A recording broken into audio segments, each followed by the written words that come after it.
Oh, thank you, Nathan, thank you. Now could I have Jamie and Erin on the stage, please? And could I have from you a suggestion for a non-geographical location, like Atlantis. What?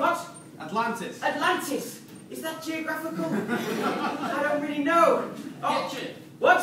Kitchen. Kitchen. Who would prefer kitchen? Yeah. Who would prefer Atlantis? Hey! Atlantis wins. So, ladies and gentlemen, have you ever been walking around having a conversation and just thought, oh, this conversation would be much better if it were in rap? Well, you'll now find out what will happen whenever Tom lays down this beat.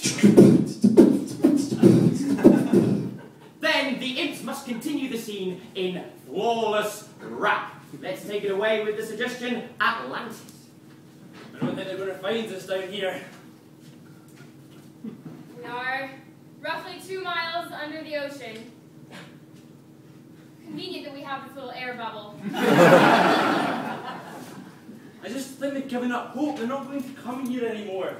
Well, did they ever come here in the first place? We did! Well, we were pioneers. We had visions about going down into the depths of the ocean and finding something beautiful, and no one else believed in us, and so why are they going to come down looking for us now? It's just going to be me and you. Here in this city, or this empty, desolate, shellfishy city. Yeah, I'm telling you, that is just not pretty. Down in this underwater city, yeah. Both of us, we're in trouble when we run out of air from our oxygen bubble, yeah. That's right, it's just me and you. And I don't know what to do, because nobody is going to come here because we're so far away. We're not that near the other people. I just don't care up there.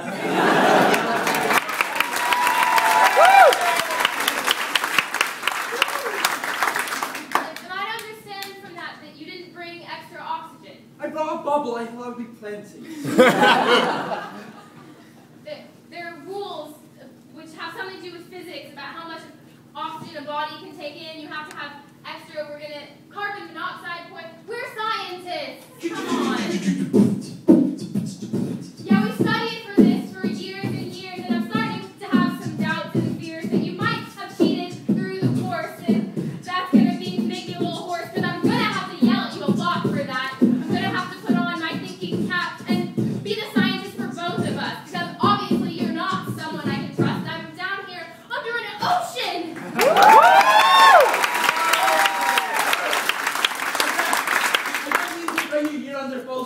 I thought we would come down and then we'd be able to message back up and they'd all come down with more oxygen and we'd repopulate the city of Atlantis, but as it is, it's just us and dangerous things and no air. You relied on the Orange Network for us to be able to make it through 2 miles. I don't think that was a good plan. It's not working. I thought it was such. I know that's good advertising, but it's just... Maybe you shouldn't have kept it away. That might have been useful enough.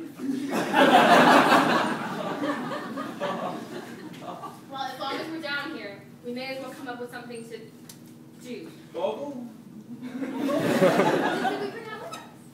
Well, I didn't have enough space for the oxygen, but board games! Lots of board games! Yeah, look at this! Have an oval, I've got stacks of games including bubble, yeah. I knew I would win your heart if I just had some playing cards, yeah. You know, Mrs. Polly, that I would bring the Monopoly, yeah. Just for you, we've got lots of things that we can do, yeah. You know that it's not a shame being stuck here when you've got board games, yeah. That's right, don't care, because we've got things and we'll play fair. We'll play fair, we'll all play fair. We'll all play fair. What we should do is just play board games until the bubble shrinks and we die of carbon monoxide. I mean, it could be worse. Explain to me how it could be worse. I'm stuck 2 miles under an ocean with, granted, absolutely amazing entertainment. But if we don't have any other option, I mean, I'm glad you brought the games and I'm glad I am stuck here with you. I suppose if we're going to be down here for a really long time, I may as well go ahead and tell you. Matthew, yeah, I think you're really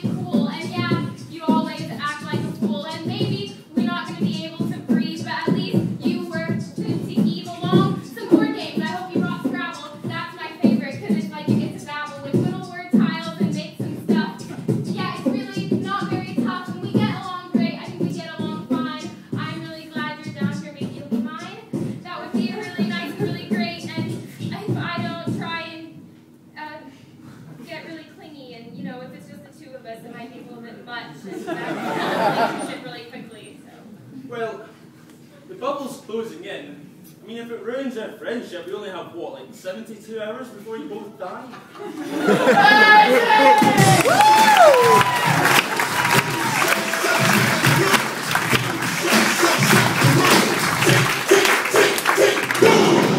So, ladies and gentlemen, thank you very much. Now, could I have all the imps in a line on the front of the stage? Down here, this is here, I might move this, fall over you. So, could I now have from you the title of a story that you haven't heard but we'd like to hear now? Cheese addicted cat. Wow! Straight away, we've got a title. Ladies and gentlemen, we are now going to tell you the wonderful sounding story of the cheese-addicted cat. But this is no ordinary story, no, ladies and gentlemen, because this story is told through the power of my magic finger. When I point at an imp, they tell the story. When I move my finger to another imp, they continue the story absolutely flawlessly. And I mean flawlessly, because if, for example, an imp is pointed at and a little slow on the uptake, if I'm pointing at an imp and they're talking and then I move my finger away and they carry on talking, if they offend me metaphorically, grammatically, syntactically, politically, environmentally, footballingly, or geographically, then I'm afraid, ladies and gentlemen, the punishment is that they die. Oh dear. And how do they die, ladies and gentlemen? They die through the power of our collective voices, all shouting, "Die!" in wonderful, bloodlustful unison. So, let's please practice that on 3. 1, 2, 3, die! Ow. And, wonderful, ladies and gentlemen, let's now have the story of the wonderful cheese-addicted cat. Oh, that's good, said Sanchez, wiping the feta from his nostrils. Oh, that thing makes me feel really, really good. Hey, do you want something? He said to his friend, Peril the dog. But Peril was a sensible dog. He said no to cheese. He said, look, I've gone with you on many crazy adventures, Sanchez, but this is one Too many. I don't want any of your cheese, Sanchez. You like the cheese, but I prefer dog food. Yes, I like dog food best, because if you eat cheese, you slowly begin to turn purple, and that is not a good thing to be, Sanchez. Yes, they really need to regulate that cheese more strictly to make sure that no chemicals get Into the cheese, because the only one that I've heard is safe is Stilton. Sanchez! said. But I have here More Stilton than I can shake as a Stick at! I really want to shake. It's at you. And so he shook that stick right at the dog. Peril, and Peril said, Ah! He sticks! But then he chased it when Sanchez threw it away. and threw it into the bushes, and it stayed. In the bushes, because Falcon. see where it was. Because he only had tiny little eyes the size of peas, which was... Oh no! She hesitated and then went, that's not a word. 1, 2, 3, die! Ladies and gentlemen, this is a very interesting story with Peril the cat, was it called? And Peril the dog and Sanchez the cat. And Peril doesn't eat cheese, but Sanchez does, and she's addicted to it. Can I now have a title for chapter 2? A title for chapter 2. A title for chapter 2. A title for chapter 2. Blind Rabbit. Yes, good. Wonderful. Now, chapter 2. Blind Rabbit. Peril didn't find the stick, but he did find a small rabbit. The rabbit was called Agamemnon. He was blind from the eyes up. He was blinder than a bat. A Bat that couldn't see. And the one rabbit was chasing Peril. through the trees and the forests of the park when the rabbit stopped and said, "Hey, listen to me, pal. I'm going to tell you something very important. But he wasn't actually speaking to Peril, he was speaking to a tree. He couldn't see where Peril was, he'd been chasing all sorts of... Other things around. Sanchez came over at that point and said, "Hey guys, what's going on? What the hell's going on?" Well, Sanchez, said the animals. They were standing next to a tree and they were trying to talk about cheese, but they didn't have any cheese, and Peril hated cheese. Because it had ruined his friend Sanchez's life. Sanchez Was dead! Oh no! The main character of that story! Had died on sight of... Hey, Kevin, that was hesitation if ever I saw it. 1, 2, 3, die! Ladies and gentlemen, they're all wonderfully good at this, but Sanchez is dead. The cheese-addicted cat is dead. Oh no! But to you help us continue the story? Could I have a style of literature of some sort? The walking goldfish. That could be a title for chapter 3, definitely. But a style of literature. Unless that is a strange style of literature. Poetry. Poetry! Wonderful! Wonderful. Now, yes. Is that poetry that rhymes? Does it have to rhyme? Yes. Yes, I thought so. Now, ladies and gentlemen, chapter 3 will be The Walking Goldfish and will be continued in flawless rhyming poetry. The dog stared at the dead cat, the cat that was lying on a mat.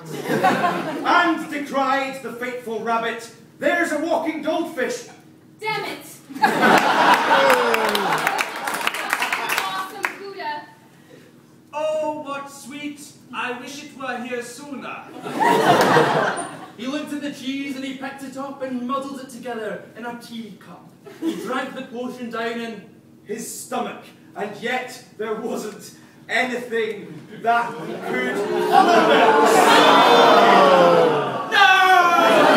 1, 2, 3, die! Ladies and gentlemen, they can have their normal style back. But thank God. Could I now have from you an accent? Any accent? Italian. Joy. Actually, the other day, look, Jamaican. Scouts. I heard scouts, and I do like a bit of scouts. Now, ladies and gentlemen, the imps that are food, isn't it? The imps will now continue in flawless Scouse accent.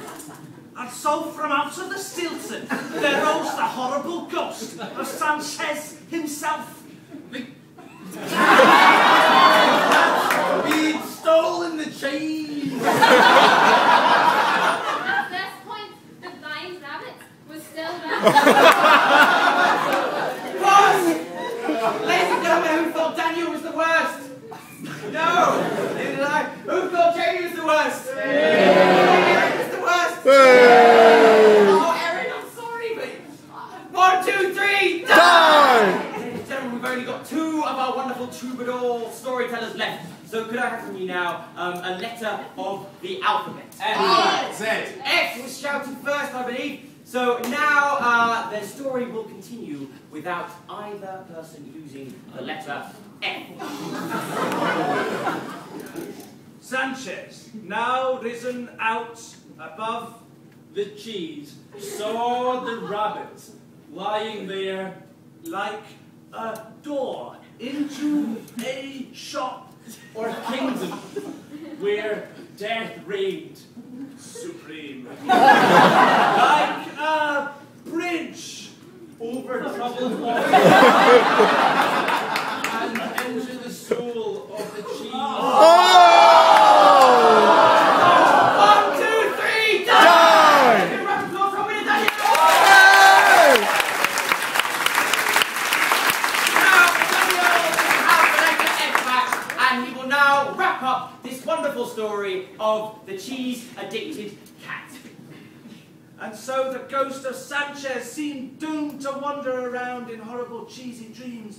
But at that moment, the dog, spying the ghost, thought it was some sort of horrible stick, and it leapt up and tore the ghost up, which ripped like paper in the wind. And so he floated away, and in the wind brought him to a cheese factory, where he himself was made into cheese in a beautiful cyclical form of reincarnation. There